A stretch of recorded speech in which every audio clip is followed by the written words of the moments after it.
فتح کیا گیا ہو ملک، اگر مسلمانوں نے فتح کیا ہو تو وہاں کی ساری زمینیں خراجی ہے، وہ کسی کی انفرادی ملکیت نہیں ہے بلکہ اجتماعی ملکیت ہے۔ کلیکٹو اونرشپ آف لینڈ پہلی مرتبہ تاریخ انسانی میں حضرت عمر رضی اللہ تعالیٰ عنہ کے اس اجتہاد کے نتیجے میں وجود میں آیا۔ کلیکٹو اونرشپ آف لینڈ، یہ کسی کی انفرادی ملکیت نہیں۔ جو ملک بھی فتح کیا گیا ہے بزور شمشیر طاقت کے ساتھ، اس کی زمینیں خراجی ہے، اجری نہیں ہے، یعنی وہ مسلمانوں کی اجتماعی ملکیت ہے، انفرادی نہیں ہے۔ اب مسلمان ہو چاہے تو وہاں پر چاہے وہ مجوسی تھے یا ہندو ہو کوئی ہو، وہ کاشت کریں گے، لیکن اس میں سے خراج جائے گا سیدھا بیت المال میں، کوئی اس میں بیچ میں نہ زمیندار ہے اور نہ کوئی جاگیردار ہے۔ اس زمین کو کہتے خراجی زمین۔ اور پچھلی صدی تک تقریباً اس پر اجماع تھا کہ ہندوستان کی ساری زمینیں خراجی ہیں، یہاں کوئی اصلی زمین نہیں ہے، کوئی زمین ملکیت ہی نہیں ہے، کسی کی ملکیت نہیں، سب یہ مسلمانوں کی اجتماعی ملکیت ہے۔ چنانچہ قاضی صلاح اللہ پانی پتی رحمۃ اللہ علیہ پچھلی صدی کے بڑے عظیم مفسر، محدث، بہت بڑے صوفی، بہت بڑے مفتی، ان کی تفسیر جو ہے تفسیر مظہری، وہ انہوں نے اپنے مرشد کے نام پر لکھی خود ہے، لیکن نام تفسیر صلاحی نہیں رکھا، تفسیر مظہری اپنے استاد کے نام سے منسوب کیا۔ تو اس تفسیر کے لکھنے والے شخص نے جو رسالہ لکھا ہے مالا بدہ منہ، وہ فقہ کا ایک بہت ہی ابتدائی سا رسالہ ہے اور ہمارے سارے عربی مدارس میں وہ پڑھایا جاتا ہے۔ وہ فقہ کی تعلیم جو ہر مسلمان کو معلوم ہونی چاہیے، مالا بدہ منہ، اس میں صاف لکھا ہے ہندوستان میں کوئی زمین عشری ہے ہی نہیں، لہذا میں عشر کے مسائل اس میں لکھتا ہی نہیں۔ خام خواہ طلبا کے دلوں پر بوجھ پڑے، کیا ضرورت ہے، جبکہ یہاں اس کی اپلیکیشن ہی نہیں ہے۔ ہندوستان میں کوئی زمین جو ہے عشری نہیں، سب خراجی ہے۔ خراجی ہے تو اس کا نتیجہ کیا نکلتا ہے کہ بالکل نیا بندوبست اراضی ہو سکتا ہے، ان جاگیرداروں سے زمین واپس لی جا سکتی، ملکیت ہی نہیں ہے ان کی۔ یہ تو یہ کہ کبھی کسی شہنشاہ نے دے دی یا انگریزوں نے دے دی، کسی اور نے دے دی، ان کی ملکیت نہیں ہے، یہ ہے اصلی زمین، یہ خراجی زمینیں خراجی رہیں گی۔ یہ بہت اہم مسئلہ ہے اور اس کا تعلق اس آیت سے ہے۔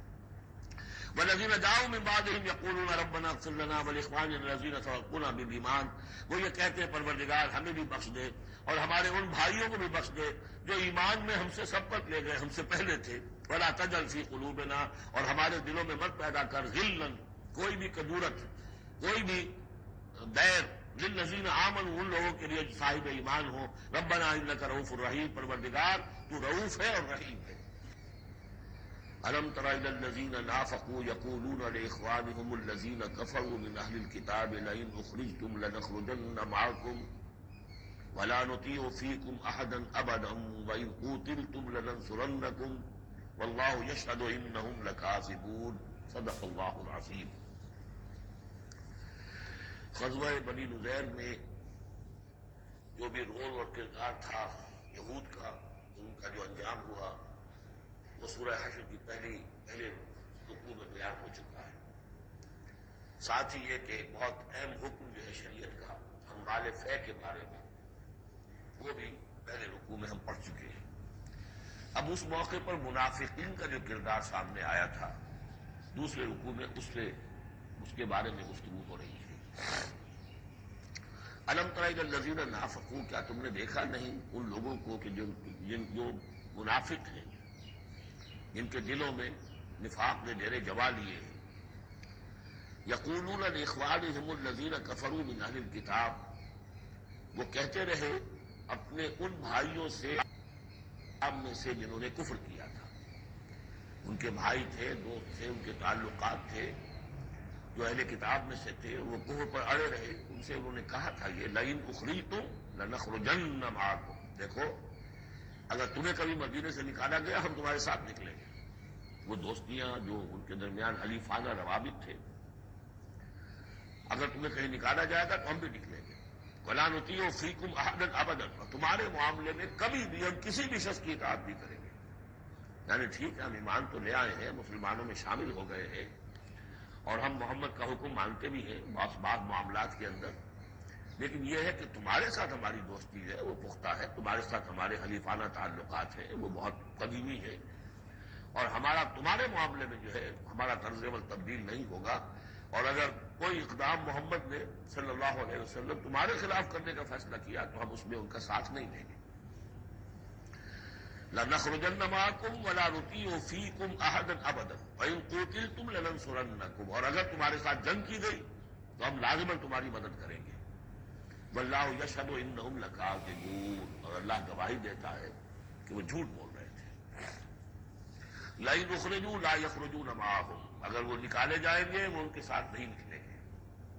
وَلَئِنْ قُوتِلُوا لَا يَنصُرُونَهُمْ، اور اگر ان سے جنگ کی جائے گی تو وہ ان کی مدد نہیں کریں گے.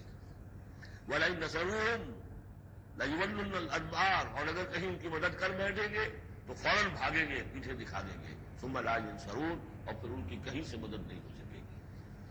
یعنی اگر ان میں جمع مردی ہوتی تو یہ سچے مسلمان ہی کیوں نہ بن گئے ہوتے. ایمان لائے تھے، اگر ہمت ہوتی ان میں، کوئی قوت ارادی ان کی صحیح ہوتی، کوئی غیرت اور حمیت ہوتی، کوئی اپنی ہی ذات کی عزت کا کوئی خیال ہوتا، تو یہ ہرچے بادہ بات پھر ایمان لانے کے بعد ان کا طرز عمل جو ہے کیوں نہ وہی ہو جاتا کہ جو اہل ایمان کا تھا. بودے ہیں، بودے ہونے کی وجہ سے تو نفاق پیدا ہوا ہے. اب اگر یہ کہتے ہیں کہ ہم تمہاری مدد کریں گے اور لازماً لڑ جائیں گے، ہر ایک سے لڑ جائیں گے، تو یہ سب جھوٹ ہے. اول تو یہ کہ اگر یہ نکالے گئے تو وہ ان کے ساتھ نہیں نکلیں گے، ان سے جنگ کی گئی تو ان کا ساتھ نہیں دیں گے. اور اگر کوئی اکا دکا ان میں سے ایسا نکل بھی آیا سر پھرا کہ جو اپنے اس وعدے کو پورا کرنے کے لیے ان کے ساتھ شامل ہو کر جنگ کرے گا، تو پھر یہ کہ جھٹ وہ بھاگ جائے گا، میدان چھوڑ جائے گا اور یہ کہ پیٹ دکھا دے گا. لَأَنْتُمْ أَشَدُّ رَهْبَةً فِي صُدُورِهِم مِّنَ اللَّهِ، مسلمانوں یقیناً تمہارا ڈر ان کے دلوں میں کہیں زیادہ ہے بنسبت اللہ کے ڈر کے. یہ اللہ سے اتنا نہیں ڈرتے جتنے کہ تم سے ڈرتے. ذَلِكَ بِأَنَّهُمْ قَوْمٌ لَا يَفْقَهُونَ، اور یہ اس لیے ہے کہ انہیں اصل سمجھ حاصل نہیں. اصل سمجھ حاصل ہو تو ایمان حاصل ہو جائے، علم حقیقی حاصل ہو جائے، پھر آدمی جان لے کہ اصل زندگی تو آخرت کی زندگی ہے، دنیا کی زندگی تو کھیل کود اور تماشا ہے، اس کے سوا کچھ نہیں. لا یقاتلونکم جمیعا، یہ کبھی بھی جنگ نہیں کریں گے تمہارے خلاف مل کر، الا فی قرى محصنۃ، مگر یہ کہ کہیں ایسی بستیوں میں کہ جن کو پوری طرح فورٹیفائڈ ہو، جن کی یہ فصیلیں کھڑی ہو، مضبوط ہوں، ان کے اندر سے ہو کر جنگ کریں گے. اور من ورائے جدر، یا دیواروں کے پیچھے سے. باسہم بینہم شدید، ان کے آپس کے جھگڑے جو ہے وہ بہت سخت ہے. اگر تو خلوص اور اخلاص کسی میں شخص کے اندر ہو تو وہ اللہ کے ساتھ مخلص کیوں نہ ہو جائے گا، اللہ کے رسول کے ساتھ کیوں نہ مخلص ہو جائے گا. ظاہر بات ہے کہ بزدلی اور خود غرضی یہ دو چیزیں ہیں کہ جو در حقیقت ان کے مزاج کا جزو لا ينفک ہے، اور وہی تو اصل سبب ہے ان کے نفاق کا. تو یہ کسی اور کے ساتھ کیسے مخلص ہو جائیں گے؟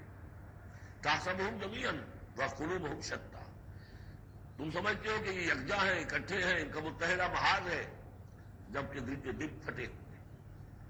ہمارے ہاں بھی سیاسی متحدہ محاذ، چاہے وہ نظام مصطفیٰ تحریک کا بنا تھا، اس کا بھی حال سب کو معلوم ہے کہ اس کے لیڈر جو ہے علماء کرام ایک دوسرے کے پیچھے نمازیں نہیں پڑھتے تھے.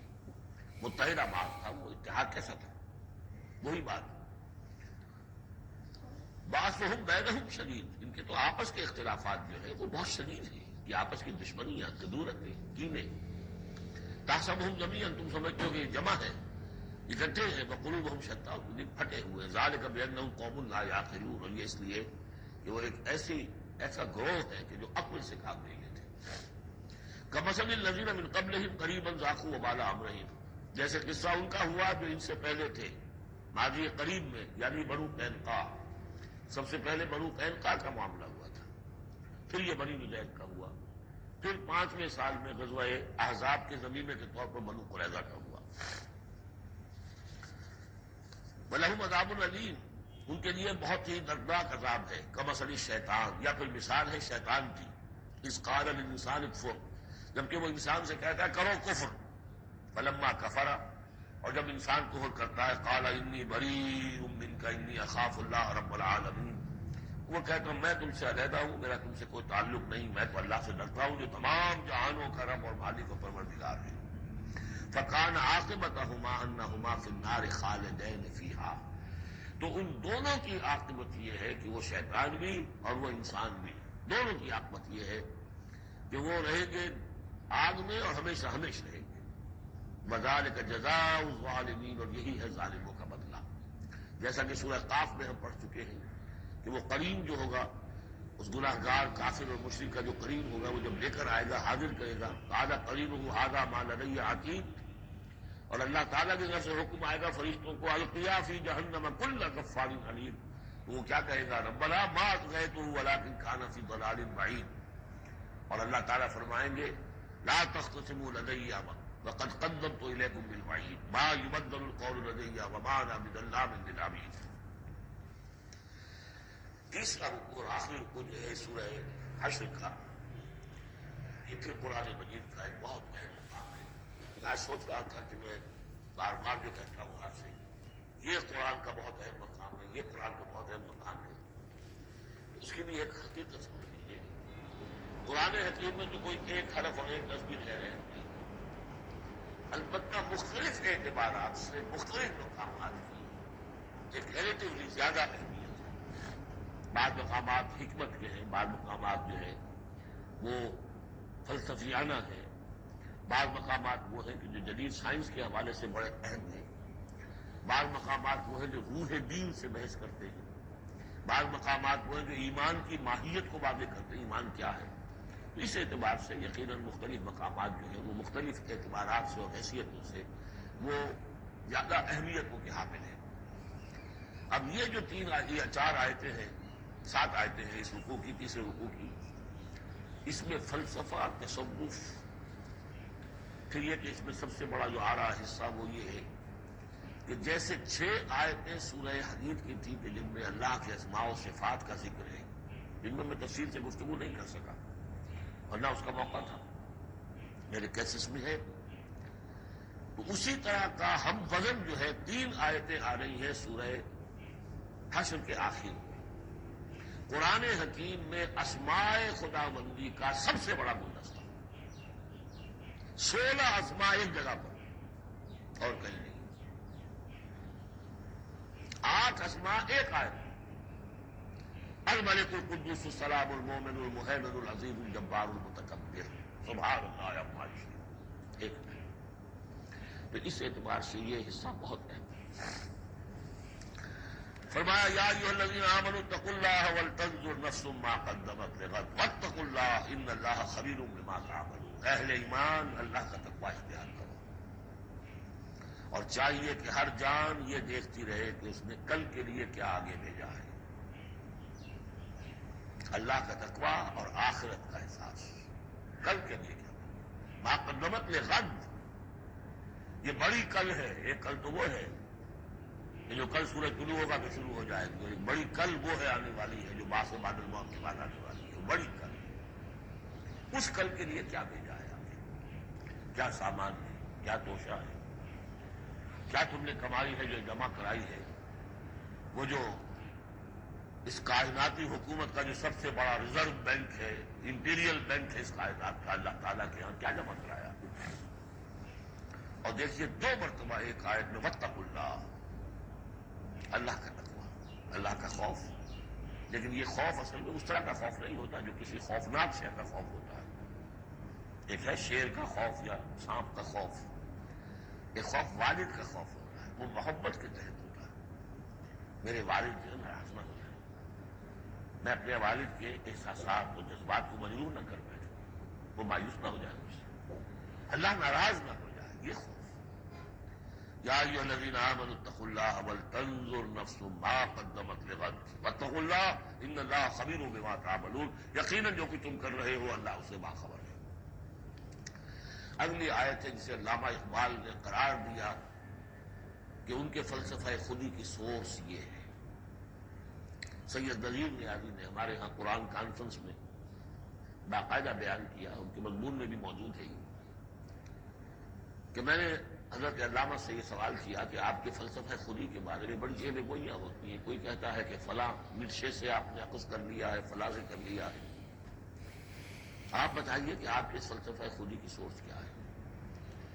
تو علامہ نے فرمایا کہ اچھا کل آ جانا فلاں وقت۔ یہ کہتے ہیں کہ میں اتنا خوش رہا کہ شاعر مشرق اور حکیم الامت مجھے یہ اعزاز بخش رہے ہیں کہ میں جاؤں گا اور وہ مجھے ڈکٹیٹ کرائیں گے کہ میرے فلسفہ خودی کی سورس کیا ہے۔ تو میں گیا اور بہت خوش گیا، پینسل کاپی لے کر گیا، میں گیا کہ ذرا قرآن مجید اٹھا لاؤ، تو ایک مجھ پر وہ ویسی پڑ گئی. پھر کہا کہ ذرا کھولو سورہ حشر نکالو اور یہ آیت پڑھو، وَلَا تَكُونُوا كَالَّذِينَ نَسُوا اللَّهَ فَأَنسَاهُمْ أَنفُسَهُمْ أُولَٰئِكَ هُمُ الْفَاسِقُونَ. یہ ہے میرے فلسفہ خودی کی سوچ. دیکھنا مسلمانوں، ان لوگوں کی طرح نہ ہو جانا جنہوں نے اللہ کو بھلا دیا، تو اللہ نے انہیں اپنے آپ سے غافل کر دیا. فَأَنسَاهُمْ أَنفُسَهُمْ، اس کے کیا معنی؟ کیا کہ خدا سے غافل جو اپنے آپ کو بھول جاتا ہے؟ اپنے پیٹ کا خیال نہیں رہتا اس کو؟ اپنے جسم میں کوئی پھوڑا نکل آئے تو علاج نہیں کراتا؟ کس چیز سے غافل؟ وہ اپنے جسم سے غافل نہیں، وہ اپنے حیوانی وجود سے غافل نہیں، اس کے تقاضوں سے غافل نہیں، اس کی اپکیپ، اس کی مینٹیننس، اس کی ویئر اینڈ ٹیئر کو درست کرتے رہنا، کسی چیز سے غافل.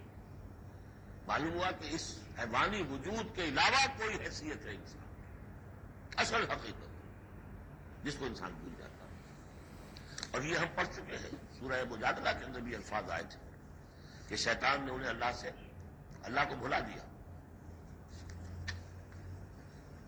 فَأَنسَاهُمْ ذِكْرَ اللَّهِ، اسْتَحْوَذَ عَلَيْهِمُ الشَّيْطَانُ فَأَنسَاهُمْ ذِكْرَ اللَّهِ. شیطان نے ان پر قابو پا لیا ہے اور انہیں بھلا دیا ہے، اللہ کے ذکر سے غافل کر دیا ہے. تو جو لوگ اللہ کو بھلا دیتے ہیں وہ اپنے آپ سے، اپنی اصل حقیقت سے غافل ہوتے ہیں. وہ اپنے آپ کو کیا سمجھتے ہیں؟ حیوان. اور آج کا ہماری یہ تہذیب کا جو مرکزی نقطہ ہے، آج کا گلوبل سویلائزیشن کا، کہ انسان میرا حیوان ہے. اور اس میں سب سے بڑا پارٹ پلے کیا ہے ڈاروین کے نظریہ ارتقاء نے. حیوان جیسے اور حیوان ہے ویسا حیوان انسان ہے. اتنا ہی فرق ہے نا جتنا گھوڑا اور گدھا. گدھا ذرا کوس قسم کا ہے، ذرا گٹیا رف قسم کا جانور ہے، اور ذرا گھوڑا فائن ہے، ریفائنڈ ہے، تمکنت والا. باقی بنیادی فرق کیا ہے گدھے میں اور گھوڑے میں؟ اسی طرح گوریلا اور شمپینزی اور انسان کیا فرق ہے؟ اتنا ہی فرق ہے جتنا گدھے اور گھوڑے میں ہے، اتنا ہی گوریلا اور شمپینزی اور انسان میں. کوئی فرق نہیں. کوئی موٹیو جو ان کے وہی موٹیو ان کے، سارے وہی موٹیو ہیں. سائیکالوجی ہے تو اسی پر چل رہی ہے. جو محرکات عمل ہے انسان کے وہ وہی ہے جو حیوان کے، کوئی اور نہیں. یہ ہے اصل میں اس دور کا المیہ. اللہ کو بھول جائے اور اپنی اصل حقیقت یعنی روح. اللہ کو بھلاؤ گے تو تمہارے اندر جو ڈیوائن ایلیمنٹ اس نے پھونکا تھا اس سے غافل ہو جاؤ. اب کیا رہ گئے تم؟ میرے حیوان. میں نے آپ کو اس سے پہلے بھی وہ اپنشد کا جملہ سنایا ہے.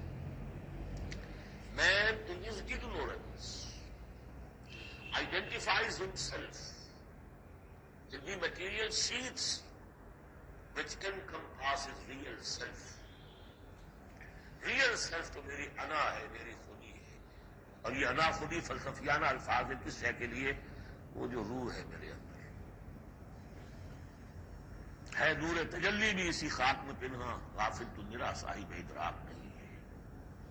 نقطۂ نوری کے نام روح خودی، زیر خاک ماں شرار زندگی. لیکن اس سے غافل. جب اس سے غافل حیوان رہ گئے.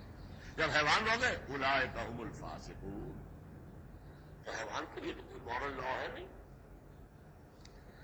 اور ارلی فرینچ لٹریچر جو ہے 20ویں سینچری کا وہ سارا اسی پر بیسڈ ہے.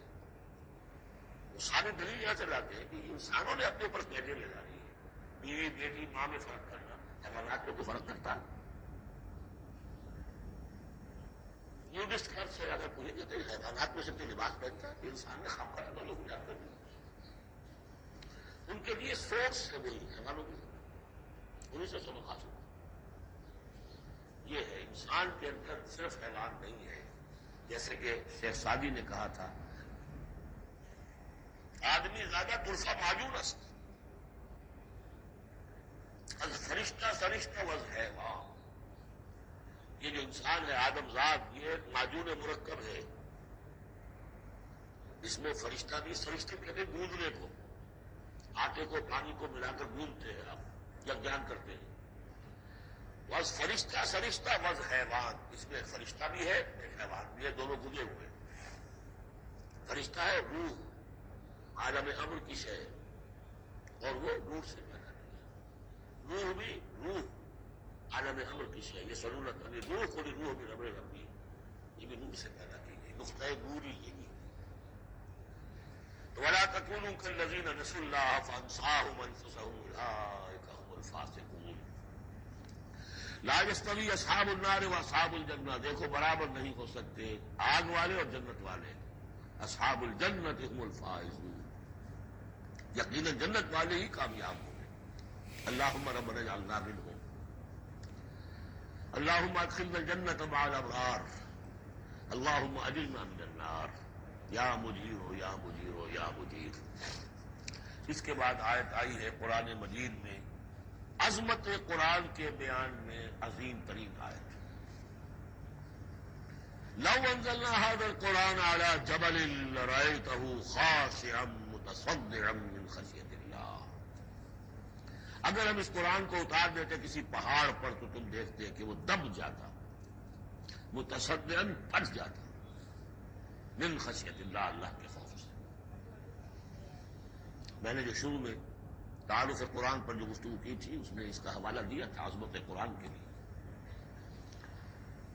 قرآن ایز سچ, قرآن فی نفسہ ہی اس کی عظمت کیا ہے.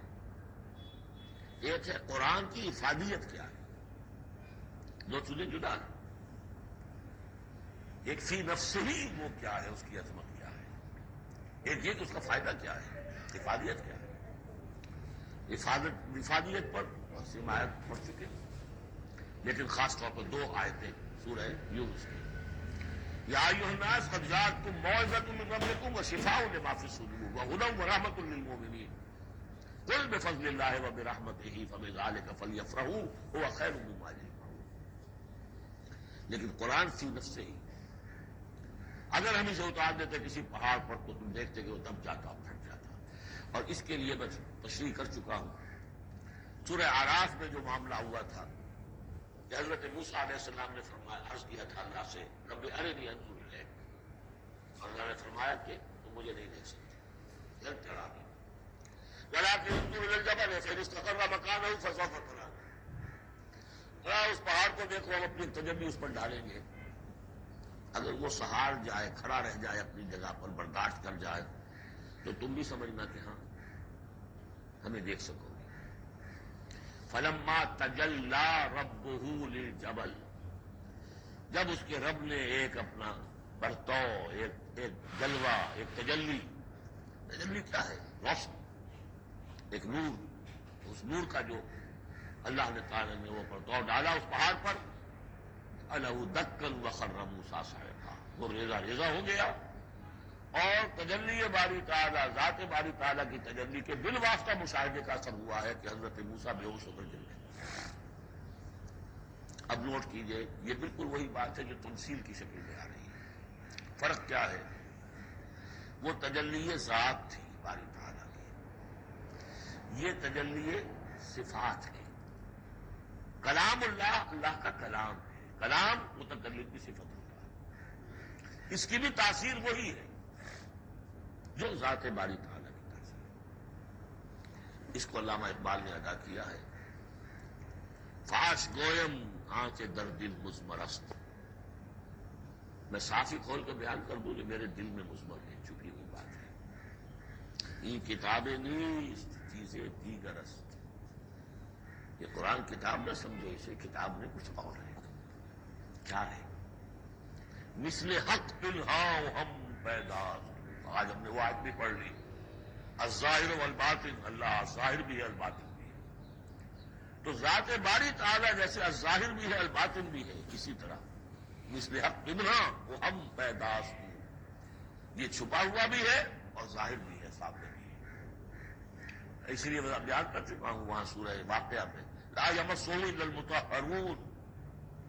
جب تک کہ اندر پاک نہ ہو چکا ہو قرآن کی حقیقی معرفت اور معانی تک انسان پہنچ نہیں سکتا. چھلکوں تک رہے گا, ہڈی ہوگی اس کے ہاتھ میں, گودا نہیں ہوگا اس کے پاس.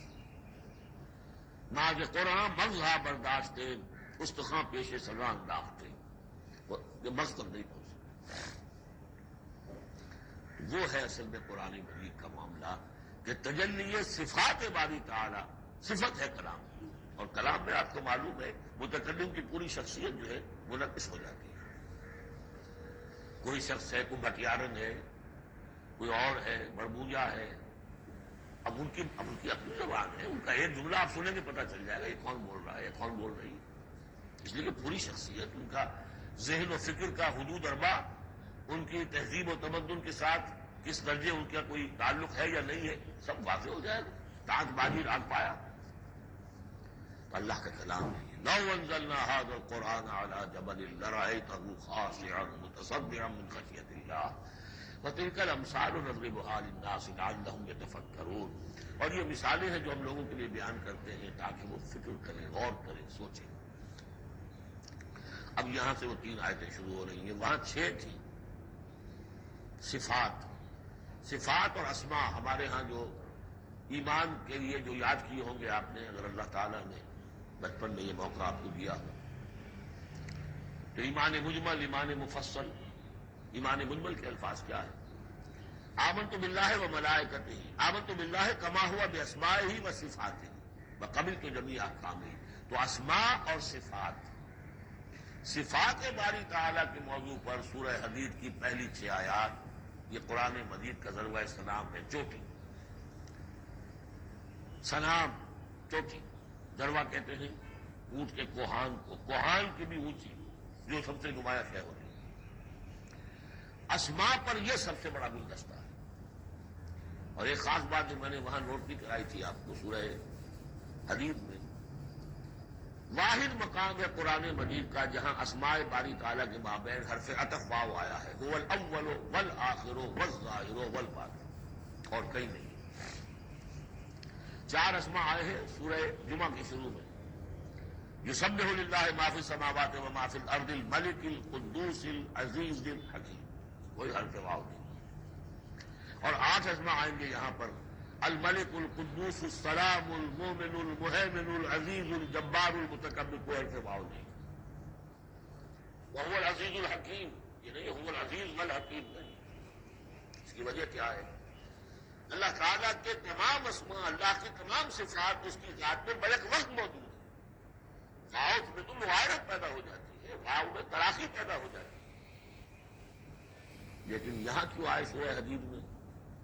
اس لیے کہ اول و آخر بیک وقت نہیں ہو سکتے، وہ حال عقلی ہے.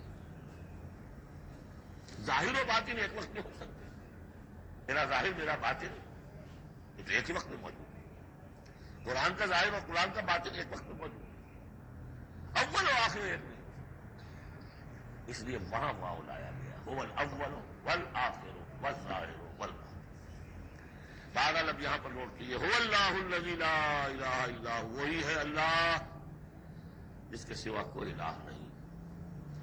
عالم الغیب والشہادہ، جاننے والا ہے کھلے کا اور چھپے کا، وہ بھی جو تمہارے سامنے ہے اور وہ بھی جو تمہاری نگاہوں سے پوشیدہ ہے. اس لیے کہ غیب اور شہادہ جو ہے یہ ہمارے اعتبار سے، اللہ کے اعتبار سے نہیں.